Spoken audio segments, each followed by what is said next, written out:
도널드 트럼프 대통령의 핵심 경제 정책인 상호관세 부과가 미국 대법원에서 최종적으로 불법이라는 판결이 날 경우 미국 정부는 이미 거둬들인 약 190조 원 규모에 달하는 거대한 관세를 수입업자들에 돌려줘야 할 수도 있습니다.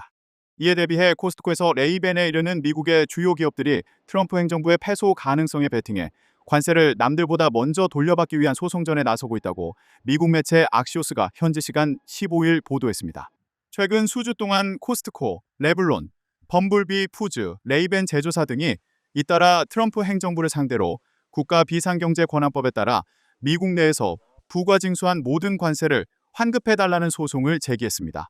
미국 대법원이 이르면 연내 상호관세의 적법성을 가리는 최종 판결을 할 것으로 예상되는 가운데 미 행정부의 패소에 대비해 다른 기업들보다 먼저 이미 납부한 상호관세를 돌려받기 위한 행동에 나선 것입니다. 악시오스는 그간 큰 기업들은 정부의 반감을 사는 것을 피하려고 했다. 대부분 중소기업이 주도해온 법적 분쟁에서 매우 중요한 이정표가 된다는 점에서 주목된다고 이들 대기업의 움직임에 각별한 의미를 부여했습니다.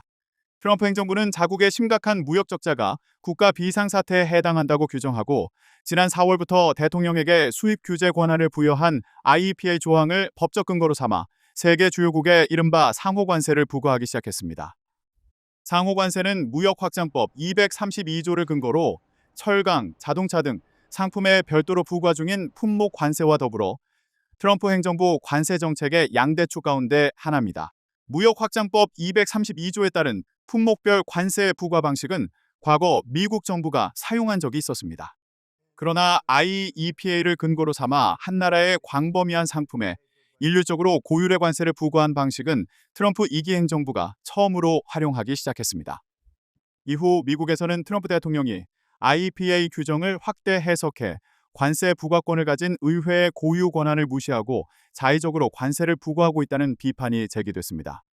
이런 사유로 상호 관세 부과에 피해를 봤다고 주장하는 미국 중소기업들과 민주당 성향의 12개 주가 앞서 트럼프 대통령을 상대로 소송을 제기했습니다.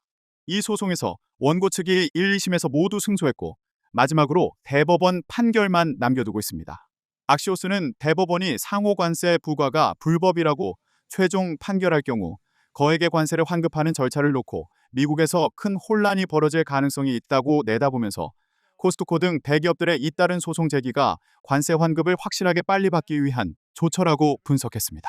악시오스는 트럼프 경제정책의 중심이던 대규모 관세 부과는 이를 되돌리는 것에 비하면 상대적으로 단순한 일이었다며 이를 철회하는 과정에서 잠재적으로 경제적 대가를 동반한 혼란으로 이어질 수 있다고 지적했습니다.